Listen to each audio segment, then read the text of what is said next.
Queridos irmãos e irmãs, bom dia a todos. É uma alegria imensa novamente estarmos aqui nessa casa abençoada, que de fato nos acolhe com tanto amor, com tanto carinho de todos os trabalhadores aqui presentes e que nos serve de local abençoado, sagrado de estudo da doutrina do nosso querido Mestre Jesus e da nossa veneranda doutrina espírita.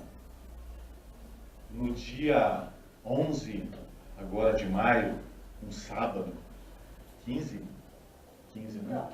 De 15 horas às 18 horas, nós teremos aqui um seminário falando sobre Jesus nas nossas vidas. É um seminário onde nós estudaremos como é que trazemos o Mestre para as nossas vidas. De que forma nós vivenciamos o Evangelho do Cristo nas nossas vidas cotidianas, em todos os momentos das nossas vidas.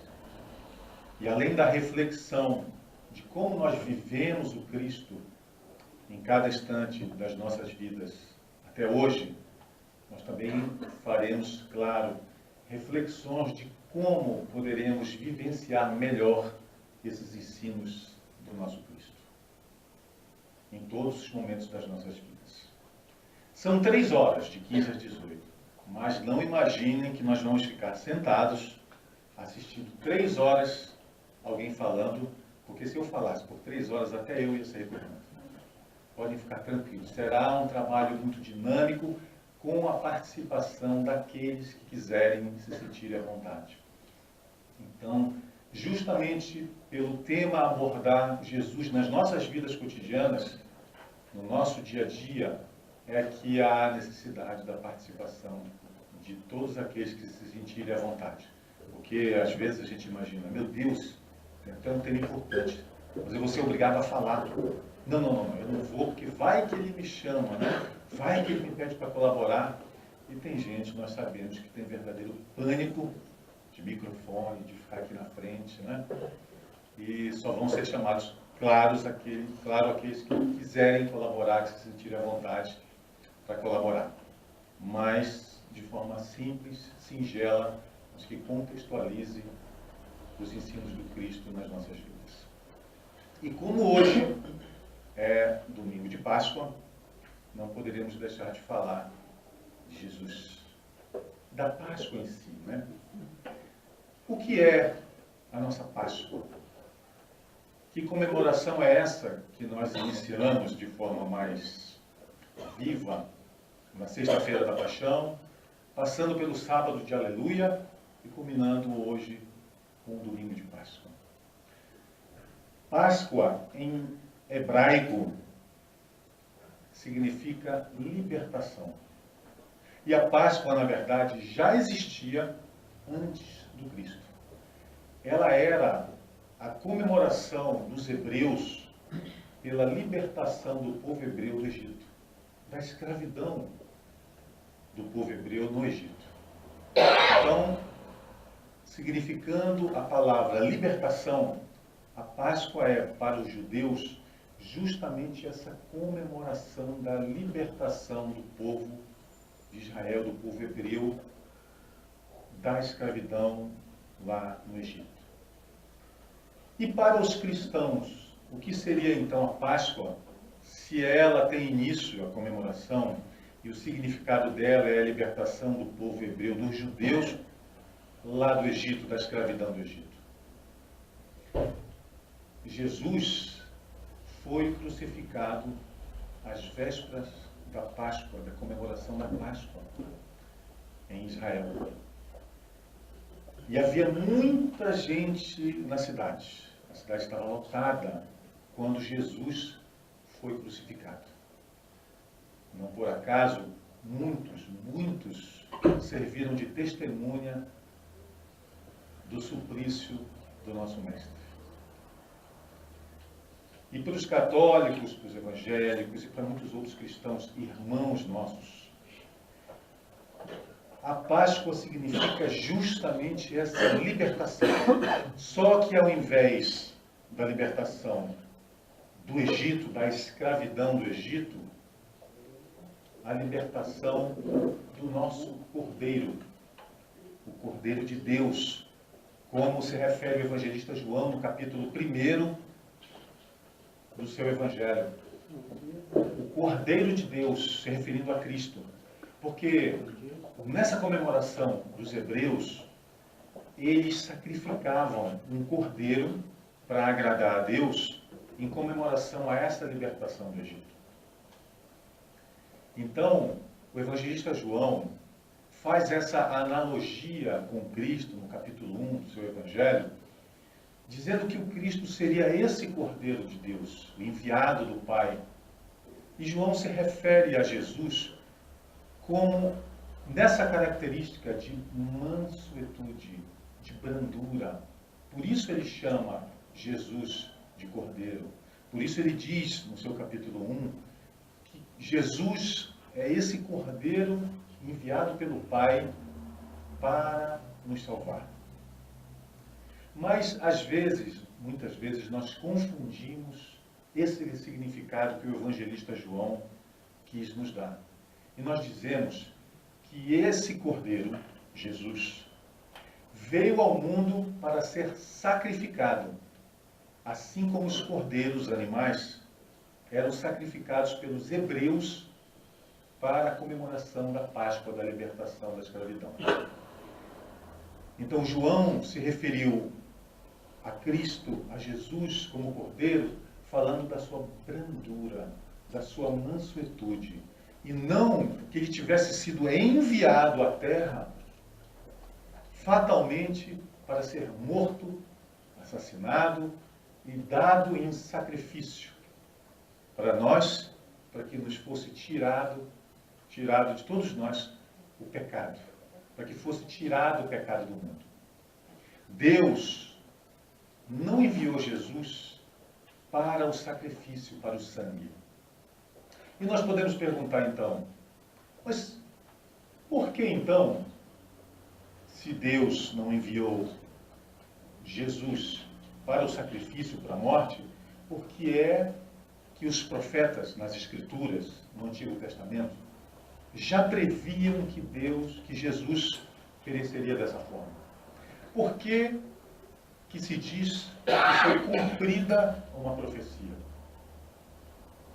Se essa profecia foi feita há tantos anos antes da vinda do Cristo, que ele pereceria dessa forma, não teria realmente Deus enviado Jesus ao sacrifício da morte para que ele tirasse o nosso pecado? E nós imaginamos que Deus é esse que enviaria o Messias, o Cristo, o governador de nosso planeta, para ser morto e pela sua morte libertar-nos do pecado. Na verdade, não seria difícil prever a morte de Jesus. É até fácil. Eu lembro, na minha infância, que eu gostava muito de jogar futebol. E naquela época nós jogávamos futebol na rua, crianças ainda. As ruas com pouco movimento, naquela época não tinham tantos carros como tem hoje, década de 70. E certas ruas serviam de estádios, que nós víamos como verdadeiros maracanãs. Passávamos o dia jogando bola. Só que volta e meia, a bola caía na casa de alguns dos vizinhos. E quando caía na casa de certos vizinhos, todos nós nos recusávamos a pular um muro para ir buscar a bola. Claro que se nós pedíssemos, de tanta perturbação que nós gerávamos para as donas de casa, para os donos de casa, eles não iam nos devolver. Então nós, espíritos elevados que somos, sorrateiramente pulávamos o muro, pegávamos a bola e saímos correndo. Mas em algumas casas nós não fazíamos isso. Por quê? Porque essas casas tinham alguns animaizinhos assim, peludos, dentuços, sabe? Chamados cachorros. E eles iriam nos pegar.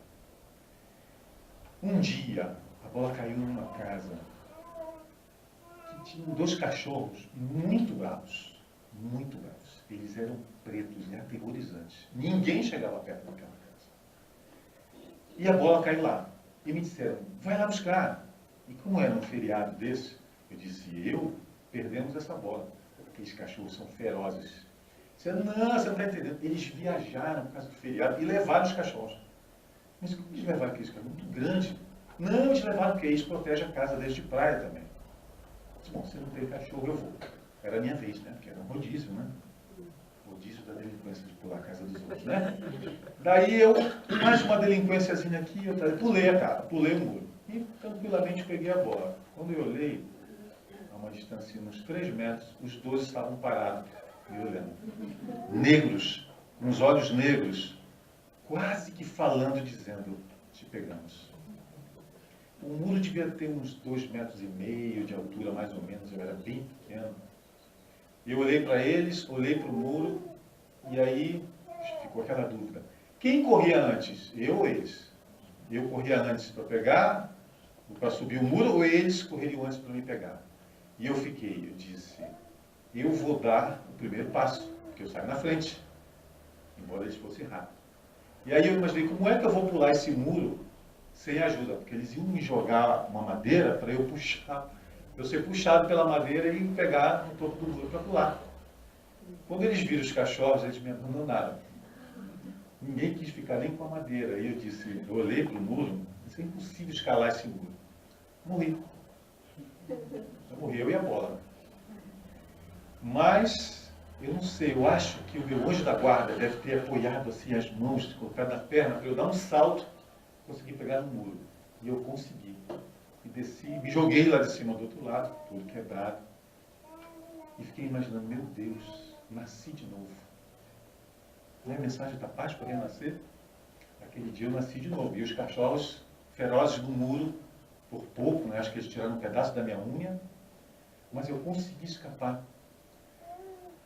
Se eu soubesse que aqueles cachorros estavam ali, seria difícil prever que eles me matariam, que eles me atacariam se eu pulasse o muro? Não. São animais ferozes, guardiães dos seus donos, da casa que lhes pertence.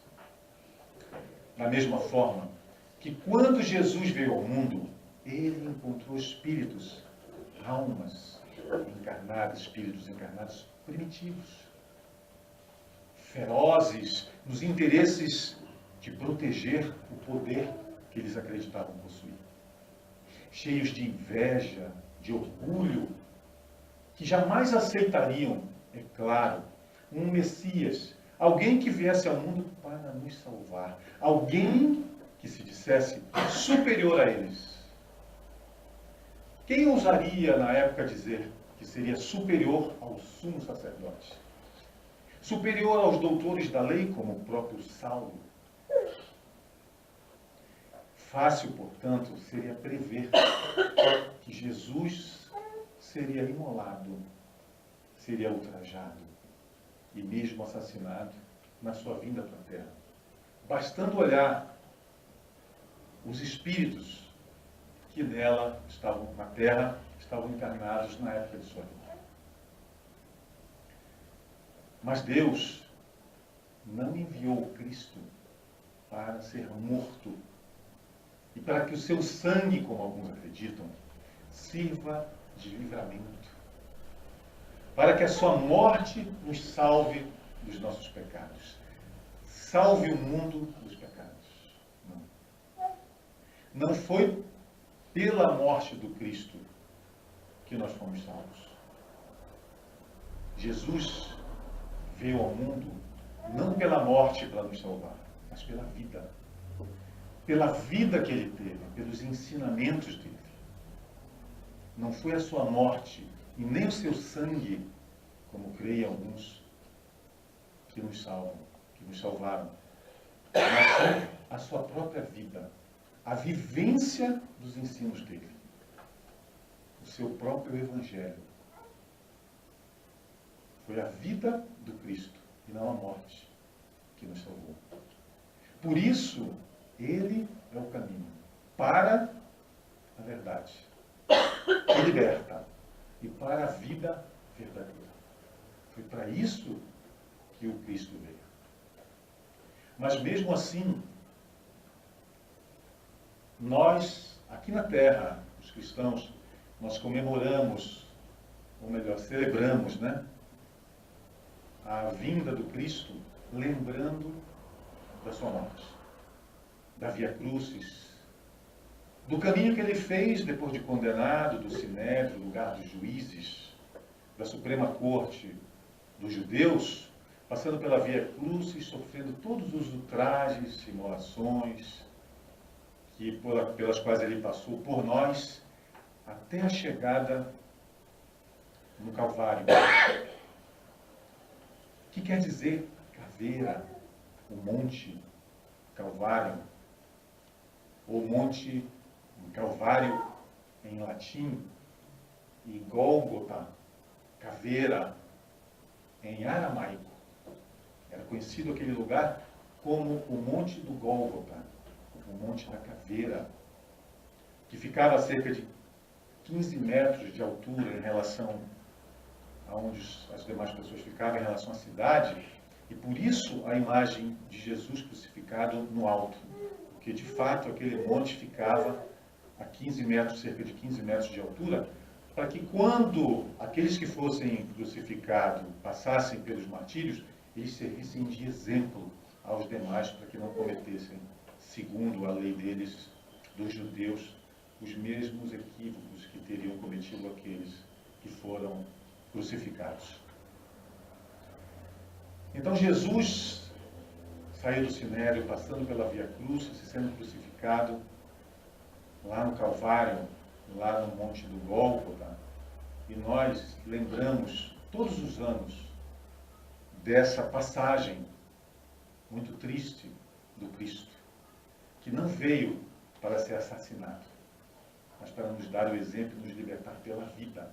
E Jesus, nessa recapitulação, nessa reconstituição que nós fazemos aqui na Terra, nós cristãos, da passagem dele, desse momento tão trágico da nossa humanidade, nós lembramos das 7 frases que Jesus pronunciou no momento da crucificação, depois de crucificado.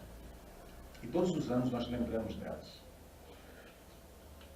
E quando Jesus olhava pelos ultrajes, para as pessoas que estavam presentes, e todos os ultrajes e as crueldades que ele recebia naquele momento, o que é que Jesus pede ao Pai?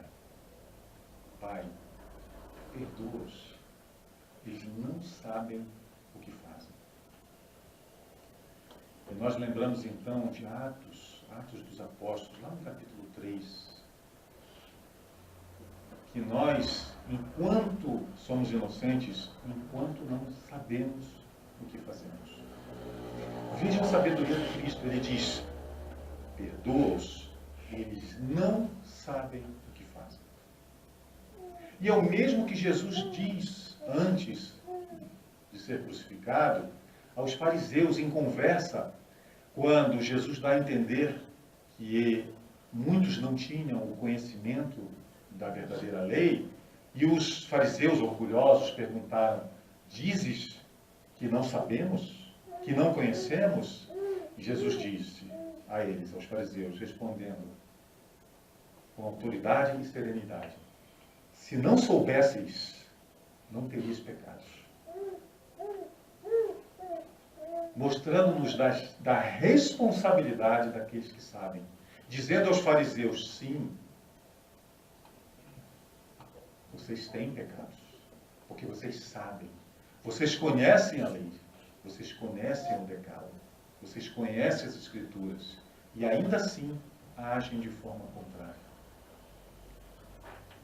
2000 anos se passaram, e nós poderemos também receber essa frase do Cristo, quando cometemos os nossos erros, os nossos desvios.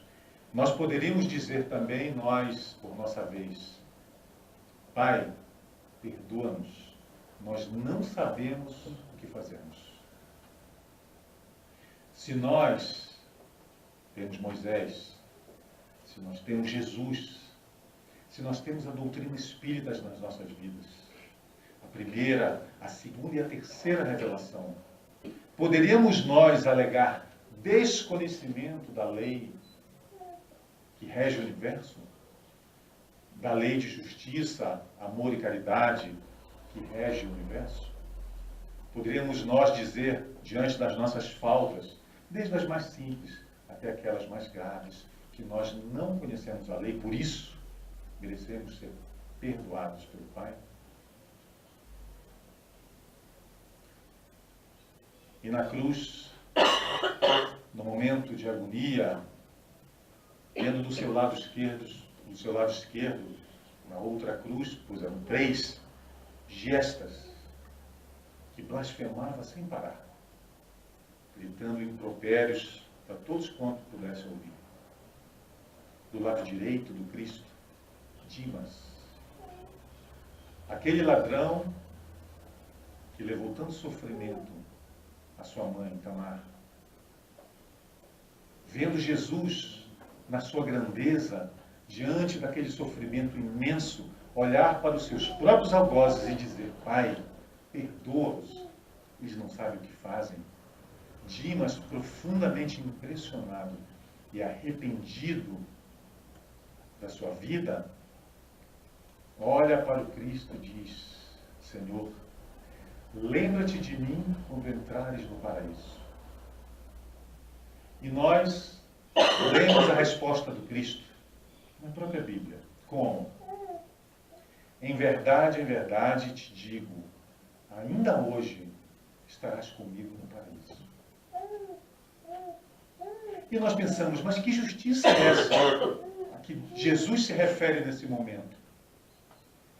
Ele teve uma vida de desregramentos, assaltando as caravanas no deserto, enganando a própria mãe Tamar. De onde veio essa justiça que basta que no momento final das nossas vidas aqui encarnados, mesmo que nós tenhamos passado uma vida inteira praticando o mal, fugindo ao cumprimento da lei, dos ensinos do Cristo, bastando que apenas nós nos arrependamos para que nós pudéssemos ser salvos, porque Jesus prometeu o paraíso a Dimas pelo simples fato do arrependimento, que parecia sincero naquele momento de dor, porque ele olhou Cristo ao seu lado, vislumbrando, reconhecendo a grandeza do Cristo, pediu que ele, Jesus, lembrasse dele, Dimas, quando chegasse ao paraíso.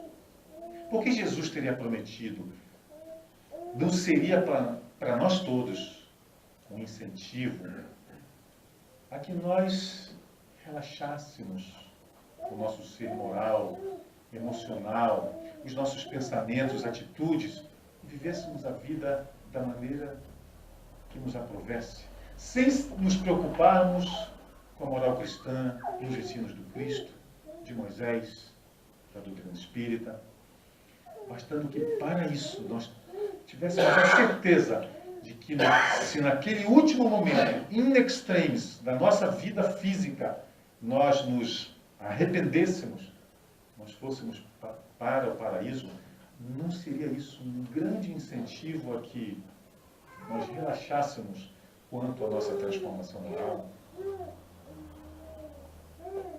O nosso querido Divaldo Franco, vem o nosso socorro e numa obra maravilhosa, em que ele descreve essa passagem do Cristo na cruz, ele nos diz: não, Jesus não disse isso.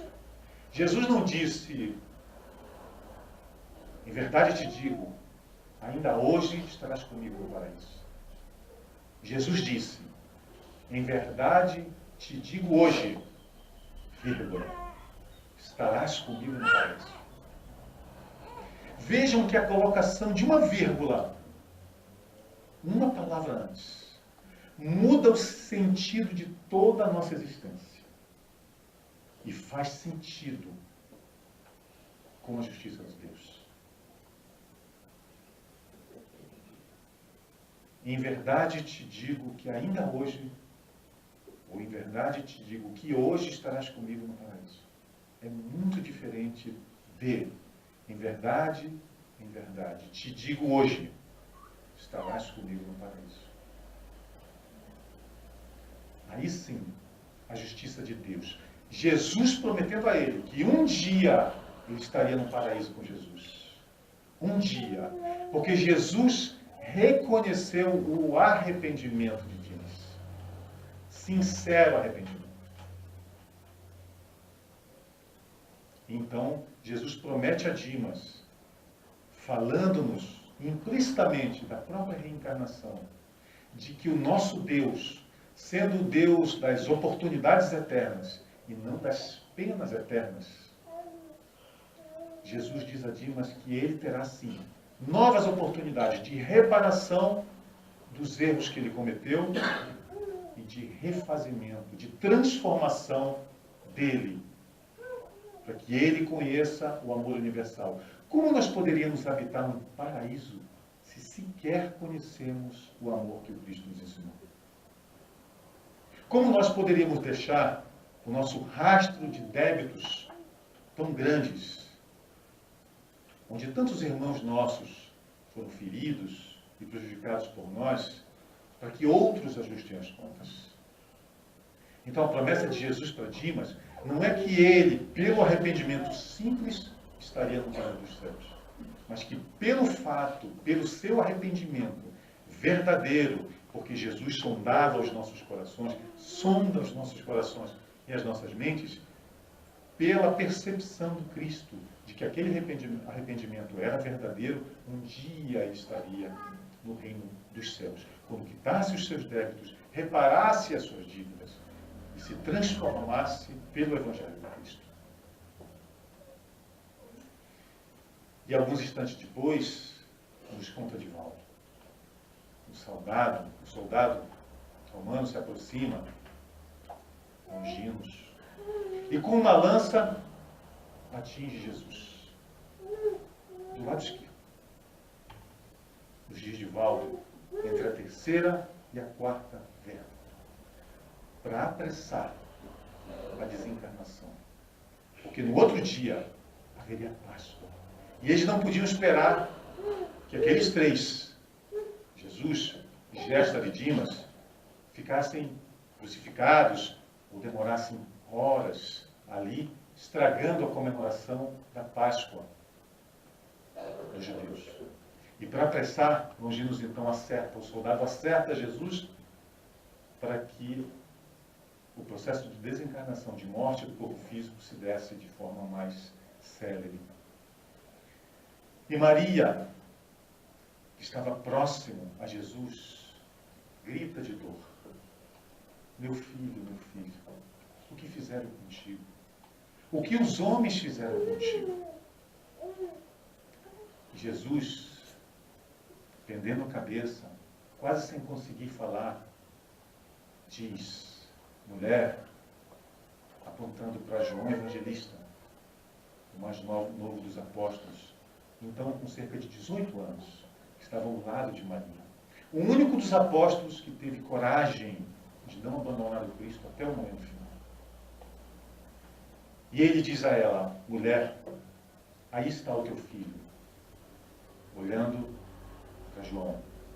E ele diz: filho, aí está a tua mãe. Nos dando uma noção, nos dando a entender, falando do amor universal, que transcende as barreiras consanguíneas. Falava Jesus que esse amor de mãe é o ensaio do amor universal. E que ela poderia adotá-lo como filho. E ele adotá-la como mãe. Para que eles se ajudassem mutuamente na continuidade dos trabalhos da Boa Nova. E também porque Jesus, vendo a dor da própria mãe, leva como que um alento. Eu me vou. Assume-o como filho. Cada filho é único. Mas é como se Jesus deixasse João no lugar dele e como se deixasse Maria como uma figura representativa do próprio Jesus para o coração de João. Mesmo no momento da morte, mesmo no momento de tanta dor, Jesus se preocupou com a lição, com um exemplo para nós todos, mas também com cada coração que o cercava. E diante da dor, ele diz, está consumado, como nos diz o evangelista João, no seu capítulo 19. Está consumado. Significando dizer que as Escrituras foram cumpridas, que o Messias veio e que se foi da forma como estava previsto. Não era um grito de derrota, não era uma fala de derrota de Jesus, ao contrário, está consumado significou dizer, as palavras do Cristo, que o Evangelho de Deus havia sido estabelecido na terra. Estava consumado, foi uma fala de vitória do Cristo, não de derrota. Não estava consumada a morte dele, a imolação, o assassinato. Estava consumado o início de uma nova era para a humanidade. E por isso, ele continua dizendo em Lucas 23, Pai, em tuas mãos entrego o meu espírito. E como cada palavra de Jesus tem significado especial nas nossas vidas, Jesus nos dá um exemplo da fé e da confiança, que muitos de nós não conseguem ter nas nossas vidas cotidianas. Ele entrega o Espírito no momento de maior dor ao Pai. E nós, diante das pequenas dificuldades ou das maiores dores das nossas vidas, ainda que tenhamos sido ensinados pelo próprio Cristo a dizer que seja feita, Pai, a tua vontade, assim na terra como nos céus, nós não sabemos entregar as nossas vidas ao Pai. Nós não sabemos dizer, Pai, em tua mão, e entregamos a nossa alma, espíritos encarnados. Que seja feita a nossa vontade e não a tua. Muitas vezes dizemos nos nossos inconscientes e até conscientes. Nós oramos para que algo aconteça conforme o nosso entendimento na vida, e não que seja feita a vontade do nosso Pai, numa entrega de verdadeira fé no amor e na justiça do nosso Pai.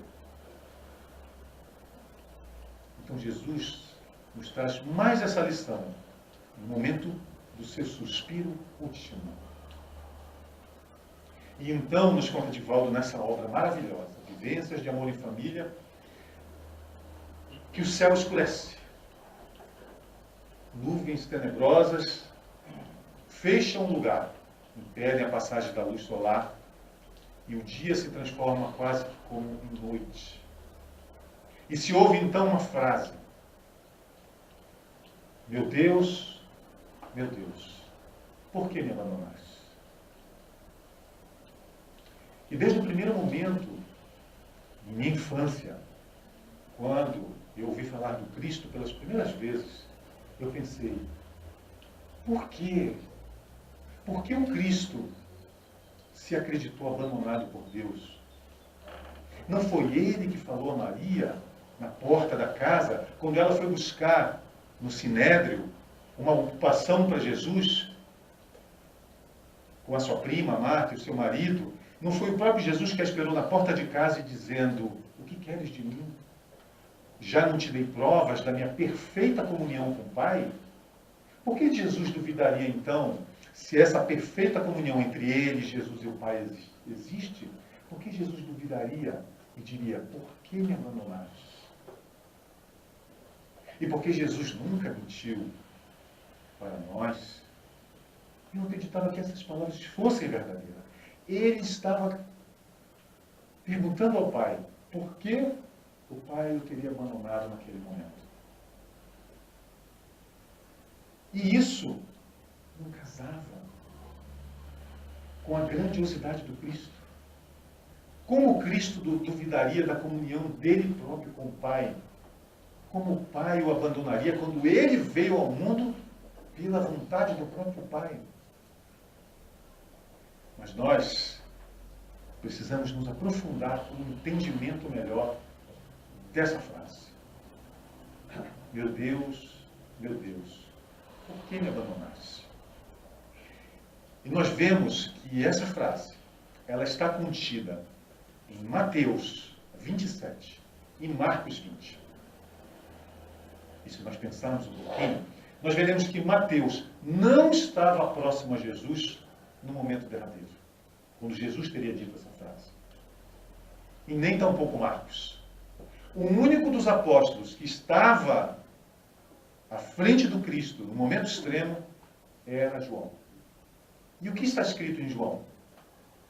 Em João está escrito de forma diferente. Não existe essa frase. Nem em João, nem em Lucas, o médico que escreveu o seu evangelho pelas informações de Paulo e do próprio João, de Maria, de Pedro. Por que então só nos evangelhos de Marcos e Mateus? Por que não no evangelho de João? Porque João omitiria ou esqueceria de uma frase absolutamente importante, estando ele bem na frente do Cristo, junto ao lado das duas Marias. Maria de Magdala, Maria Madalena e Maria de Nazaré, a mãe do Cristo e mãe espiritual da nossa humanidade. Então, se nós pensarmos na distância em que Mateus, Levi, estava de Jesus, e também na proximidade que João estava do Cristo, nós poderíamos imaginar de onde veio essa frase. Imaginar que Mateus, dada a distância que estava, poderia ter entendido de forma diferente ou não sabido de onde vem essa frase que não se coaduna com a grandiosidade do Cristo e com a fé inabalável que ele veio nos trazer. E Edivaldo também, nessa obra maravilhosa, Vivência de Amor em Família, que nos conta que diante do céu negro e do último suspiro de Jesus, Dimas, que estava sendo crucificado ao lado direito de Jesus, Dimas, tendo visto o último suspiro de Jesus, bradou em tom dolorido: Senhor, Senhor, por que me abandonastes? Dimas teria sentido o abandono do Cristo, porque ouvira minutos antes do Cristo que o Cristo o levaria para o paraíso. Quando ele viu a partida do Cristo e não a dele, ele disse: Senhor, Senhor, por que me abandonaste? E isso tudo faz tão mais sentido, porque se nós olharmos a frase de João, quando Jesus recebe um chumaço vinagre na boca, João nos diz no capítulo 19 que isso teria acontecido depois de Jesus dizer: tenho sede. Enquanto que, se olharmos Mateus e Marcos, os dois dizem que esse chumaço de vinagre teria ido à boca de Jesus depois de Jesus ter pronunciado essas palavras: Senhor, Senhor, por que me abandonaste? E narra Mateus e Marcos que os soldados teriam então se aproximado desse vinagre e colocado na boca de Jesus. Mas vejam como faz muito mais sentido a narrativa do evangelista João, porque esse vinagre teria sido colocado, segundo o evangelista João, no capítulo 19, na boca de Jesus, quando Jesus disse: tenho sede. E em função da crueldade com que eles tratavam os crucificados, especialmente a Jesus, pelas palavras de Jesus, tenho sede, então eles molharam o chumaço e com uma haste empurraram o vinagre na boca de Jesus. Não importa de que forma nós acreditemos, cada um de nós. O importante é nós entendermos que Jesus jamais diria isso. Jamais duvidaria da perfeita comunhão dele, como ele revelou a Maria, ainda quando criança, com o Pai. Por isso, algumas interpretações dizem que Jesus estaria recitando o Salmo 22, ou 21 em algumas traduções, do rei Davi, que começa exatamente com essas palavras. Senhor, Senhor, por que me abandonastes?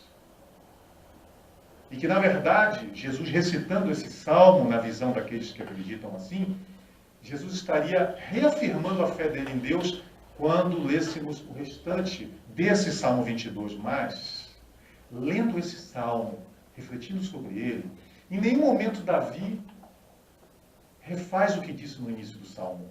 Por que me abandonastes? Ele mostra, assim, fidelidade a Deus, afirmando que todos os povos, todas as famílias, todos os indivíduos da terra um dia se renderão ao Pai. Mas ele não diz, em nenhum momento no Salmo, que acreditava que não teria sido abandonado naquele minuto, naquele momento de dor dele, o rei Davi. Então, não importando de onde venha ou em que raciocínio nós acreditamos, o importante é que nós saibamos que o Cristo, o maior de todos os espíritos que já passou aqui na Terra, jamais duvidaria da comunhão dele com o próprio Pai. E todos os anos nós vemos a comemoração, a celebração desse momento triste da humanidade sendo retratada em peças de teatro. Sempre. Todos os anos. E cada dia, em função da tecnologia que nós temos hoje, elas estão mais reais. Espalhadas mundo afora. O momento da crucificação e da morte do Cristo. Sábado, nós, como cristãos que somos, nós exercitamos o perdão, o sábado de aleluia. Não é isso? Quantas vezes Jesus disse mesmo que perdoássemos? 70 vezes 7. E nós exercitamos esse perdão no sábado de aleluia, não é mesmo? Quando nós penduramos o Judas do poste e batemos no Judas, até os bonecos se desfacelarem. Alguns anos atrás recebi um vídeo de uma família tentando fazer uma criança bater com a madeira num boneco.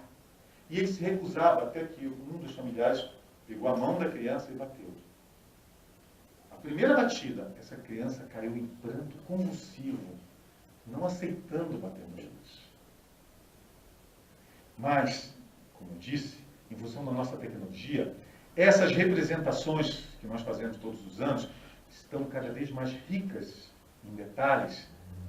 Embora na cidade de Itu, aqui no Brasil, em São Paulo, existe uma comemoração sui generis, inusitada. É a explosão de Judas. A explosão de Judas. Em frente à igreja da cidade, eles cercam a praça para evitar risco com os fiéis. Eles cercam a praça e no meio da praça penduram Judas e em cima de Judas, Satanás. Como se eles estivessem inspirando Judas. Só que os dois bonecos estão completamente cheios de explosivos. E para delírio daqueles que estão vendo, Judas e Satanás são explodidos em praça pública, em frente à igreja. Não estaríamos nós sendo tão cruéis quanto aqueles que crucificaram o Cristo? Dimas, Gestas e tantos outros. Seria esse o amor que Jesus nos ensinou? Se estás comigo, Jesus teria dito nessa crença, serás salvo. Se não estás comigo, serás espancado e até explodido. Que amor! No domingo, então, passado esse sábado de espancamento, de aleluia, né? Nós comemoramos o quê? O domingo de Páscoa. Ovos, bacalhau. De onde vem o bacalhau? Que foi descoberto, salgado, pelos vikings, quando atravessavam os mares nas suas conquistas. Que foi aceito pelos portugueses e trazido para o Brasil. Um bacalhau de domingo, junto com a família.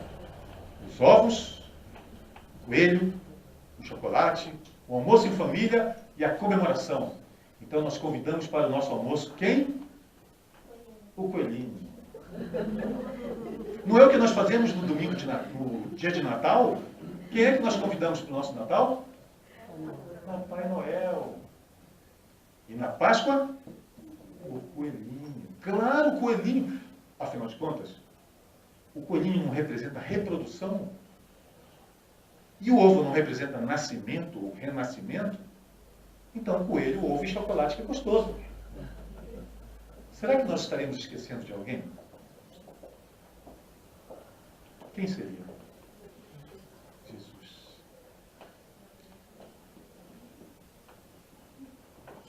Se nós fomos salvos, estamos sendo salvos pela vida de Jesus, por que tantos requintes de crueldade para retratar a morte de Jesus na sexta-feira?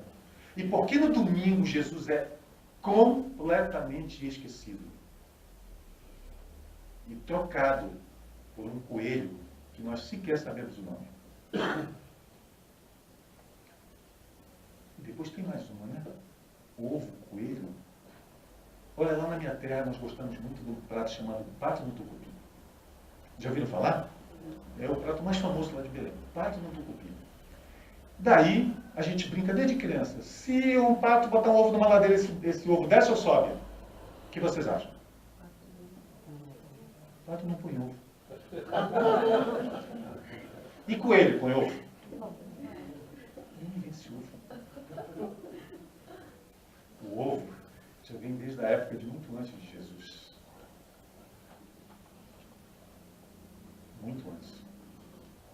Eles usavam, se presenteavam, ovos pintados, desde a época dos egípcios, para comemorarem o solstício de inverno. E eles se presenteavam. Mas nós esquecemos de Jesus. E o que é a nossa vida sem Jesus? Ele veio nos entregar a vida dele, não a morte dele. Os exemplos que ele nos trouxe para transformar as nossas vidas. Por que nós, ao invés de sexta-feira, fazermos essas encenações ricas em detalhes, em sangue, em dor, martírio, emoção pesada, nós temos visto tantos cânticos belíssimos, mas cânticos de dor, com Maria se aproximando do Cristo, carregando o Cristo no colo depois de morto, tirado da cruz, ensanguentado, lavado em sangue. Por que não fazermos isso no domingo? Encenando, quem sabe, diante de toda a tecnologia que nós temos, a ressurreição do Cristo. O momento em que Maria de Magdala se volta, depois de ver o túmulo de Cristo vazio, e encontra o próprio Mestre, que diz: não me toques, eu ainda não subi ao Pai, mas vai e diga aos meus irmãos, eu estou vivo. Que cena linda! Por que não retratar a cena em que Jesus entra, mesmo com as portas fechadas? Os apóstolos reunidos, morriam de medo das agressões e das perseguições. Cristo aparece no meio dos apóstolos e diz: eu estou vivo. Sem a presença de Tomé, que dias depois Cristo aparece novamente, estende as mãos marcadas a Tomé, que disse que só acreditaria se tocasse nas mãos. E no lado, chama Tomé, no lado do Cristo, onde a lança de Longínquos teria sido atingida, para que ele acreditasse. E Jesus diz: toca, Tomé, nas minhas mãos e do meu lado. E Tomé diz: Senhor, eu acredito, meu Deus. E Jesus diz: acreditastes, porque vistes. Bem-aventurados aqueles que não viram e creram, os outros discípulos.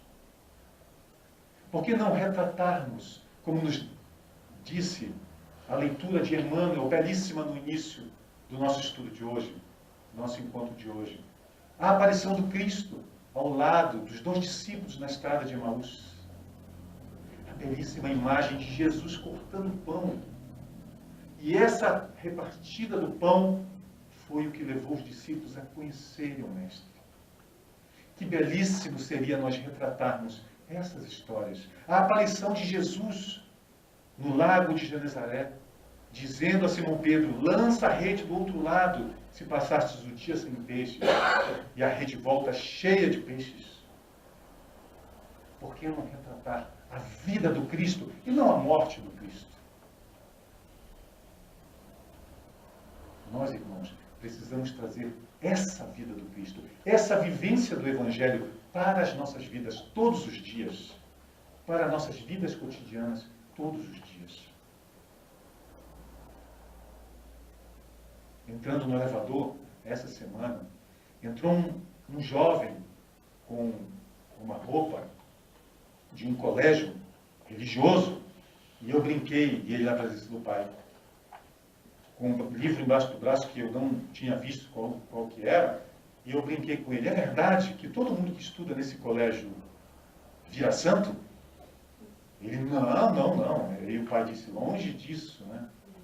Aí eu disse, mas que bom que você está indo para a aula. Aí eu olhei e vi a Bíblia embaixo do braço dele, de um jovem. Eu disse, meu Deus, tem uma luz embaixo do seu braço. E ele disse assim, estou indo para a aula de catequese, mas eu estou indo obrigado. E olhou para o pai, e o pai, filho, eu disse, não, ele está certo. E o pai, não, ele está indo obrigado, mas não tenha dúvida. Eu disse, quando você chegar na idade do seu pai, você vai pronunciar essa mesma frase muitas vezes. Obrigado, pai, por ter me levado para essa escola. Obrigado, pai, por nos mandar Jesus. Obrigado, pai, pelas Escrituras Sagradas.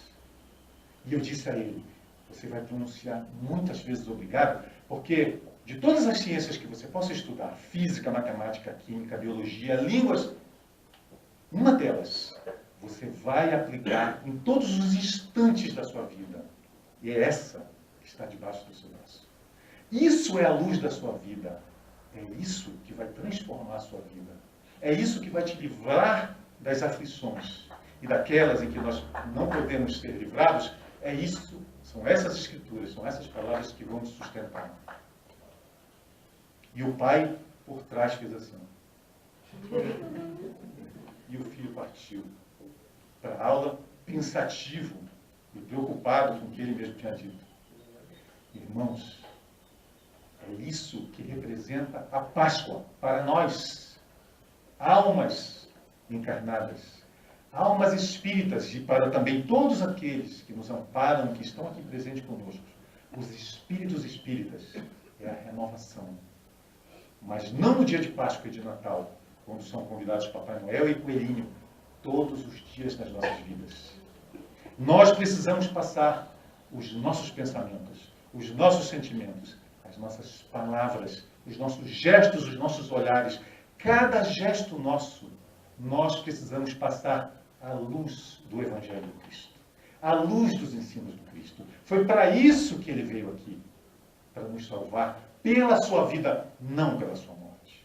Só ele, só Jesus é capaz de nos libertar, não mais da escravidão do Egito, mas da escravidão de nossas imperfeições, das nossas viciações. Só ele é capaz de renovar os nossos pensamentos e os nossos sentimentos com o seu Evangelho. Dizemos, Deus é fiel, mas quando nós seremos fiéis a Ele? Quando nós seremos fiéis em nossos pensamentos e sentimentos, atos, palavras, olhares a Deus? Hoje, Ele está aqui conosco, porque Ele ressurgiu no terceiro dia. Ele ressurgiu no terceiro dia e hoje é o terceiro dia. Por isso Ele está aqui conosco. E é só Ele que é capaz de nos conduzir a essa libertação e a essa reforma que nós precisamos todos ter em nossas vidas. Busquemos o Cristo.